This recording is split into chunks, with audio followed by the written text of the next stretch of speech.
मित्रों, क्या आप जानते हैं कि एक समय ऐसा भी आया था जब अर्जुन ने महाराज युधिष्ठिर के वध के लिए तलवार उठा ली थी? कब और क्यों हुआ था ऐसा? क्या आप भी जानना चाहते हैं? तो फिर प्रारंभ से अंत तक इस कथा में बने रहें। यदि अभी तक आपने इस चैनल को सब्सक्राइब नहीं किया है तो अभी कर लें और बेल आइकन दबा दें। तो चलिए मित्रों, कथा का प्रारंभ करते हैं। कुरुक्षेत्र का मैदान धूल, रक्त और रणभेरी की गूंज से कांप रहा था। महायुद्ध अपने चरम पर था और प्रतिदिन एक नई त्रासदी लेकर आ रहा था। 10वें दिन पितामह भीष्म का पतन हुआ और 15वें दिन महान योद्धा द्रोणाचार्य का। तब कौरवों की सेना का नेतृत्व संभाला कर्ण ने। यह कर्ण कोई सामान्य योद्धा नहीं था और वो पांडवों के लिए बड़ा संकट बन चुका था। उसका प्रण था कि या तो अर्जुन को मार डालेगा अथवा उसके हाथों से मारा जाएगा। उसने पांडव सेना में भारी मार काट मचा रखी थी। उसके सेनापतित्व में वो दूसरा दिन था। उसने महाराज युधिष्ठिर को 2 बार पराजित किया। पहली बार उनका अपमान किया और दूसरी बार इतना घायल कर दिया कि उन्हें शिविर में जाना पड़ा। उधर रणभूमि में अर्जुन को जब यह समाचार मिला तो वे व्याकुल हो उठे। उन्होंने भीम से कहा, भैया भीम, आप युद्ध को संभालिए, मैं महाराज को देखकर आता हूं। फिर श्री कृष्ण से बोले, माधव, मुझे शीघ्र महाराज के पास ले चलिए। वे दोनों ही शिविर में पहुंचे। उन्हें देखते ही महाराज को भ्रम हुआ कि कर्ण मारा गया होगा। इसी कारण ये दोनों मुझसे शुभ समाचार कहने आए हैं। उन्होंने उत्साहित होकर पूछा, क्या तुमने कर्ण का वध कर दिया पार्थ? लेकिन अर्जुन का उत्तर एक वज्रपात था, नहीं भ्राता, कर्ण अभी जीवित है। यह सुनते ही युधिष्ठिर का क्रोध भड़क उठा। पार्थ, यह क्या किया तुमने? अपनी प्रतिज्ञा भी पूरी न कर सके? अगर तुमसे यह नहीं होता तो अपना गांडीव श्री कृष्ण को दे दो और उनके सारथी बन जाओ। वे ही कर्ण का वध करेंगे जैसे इंद्र ने वृत्रासुर का किया था। धिक्कार है इस गांडीव धनुष को, तुम्हारी भुजाओं के पराक्रम को, तुम्हारे असंख्य बाणों को, हनुमान जी द्वारा उपलक्षित ध्वजा को। धिक्कार है अग्निदेव के रथ को। ये शब्द अर्जुन के हृदय में आग बनकर उतर गए और ज्वाला बनकर धधकने लगे। अगले ही क्षण अर्जुन ने तलवार उठा ली। हाँ, वो भी अपने बड़े भाई के विरुद्ध। शिविर में सन्नाटा छा गया। यह अविश्वसनीय हुआ कैसे?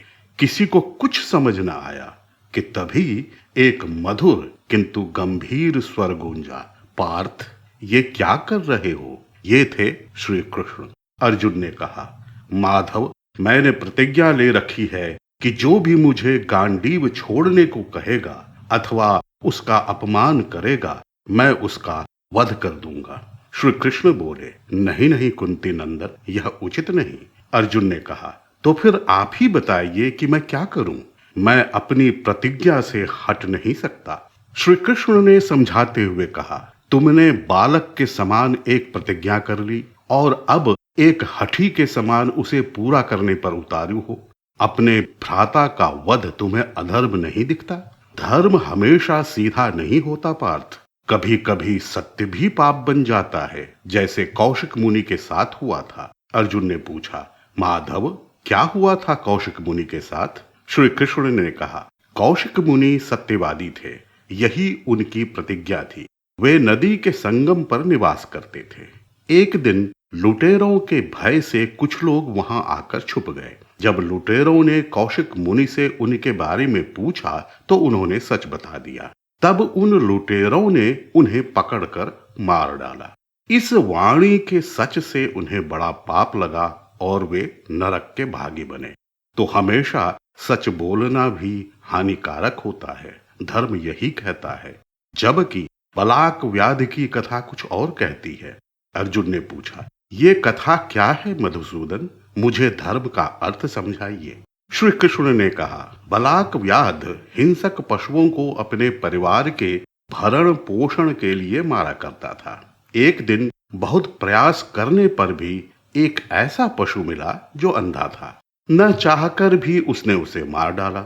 उसके मरते ही व्याध पर आकाश से फूलों की वर्षा होने लगी। स्वर्ग से उसे ले जाने के लिए एक विमान उतर आया।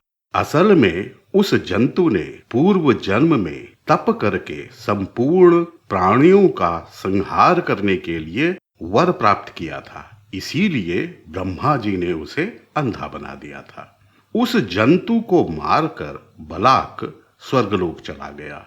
अतः धर्म की गति को समझना सरल नहीं है। तुम भी धर्म करो, अधर्म नहीं। अर्जुन ने कहा, माधव, अब आप ही बताइए कि मैं क्या करूं। एक ओर मेरी प्रतिज्ञा है और दूसरी ओर धर्म और अधर्म की तुला। श्री कृष्ण ने कहा, इसका भी उपाय है कि तुम्हारी प्रतिज्ञा भी पूरी होगी और तुम्हें हिंसा भी न करनी होगी। अर्जुन बोले, वो कैसे मधुसूदन? श्री कृष्ण ने कहा, शास्त्रों में कहा गया है कि गुरु का अपमान वध के समान होता है। यदि तुम भी अपने भाई का अपमान करोगे तो वह वध के समान ही माना जाएगा। तुम अपमानजनक शब्द जैसे तू से संबोधित करते हुए बुरा भला कह दो। और फिर अर्जुन ने तू तड़ाक करते हुए भाई को कठोर से कठोर शब्द कहे। युधिष्ठिर का हृदय टूट गया। वे हताश हो गए। लेकिन उसी क्षण श्री कृष्ण ने सत्य प्रकट कर दिया और एक अनर्थ टल गया।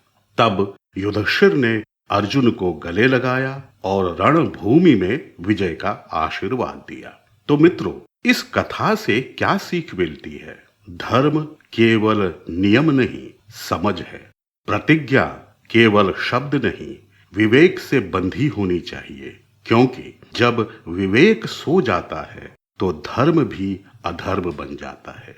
तो मित्रों, अगर कथा आपको पसंद आई हो तो लाइक, शेयर और सब्सक्राइब करना न भूलें। ऐसी ही अद्भुत कथाओं के लिए जुड़े रहें।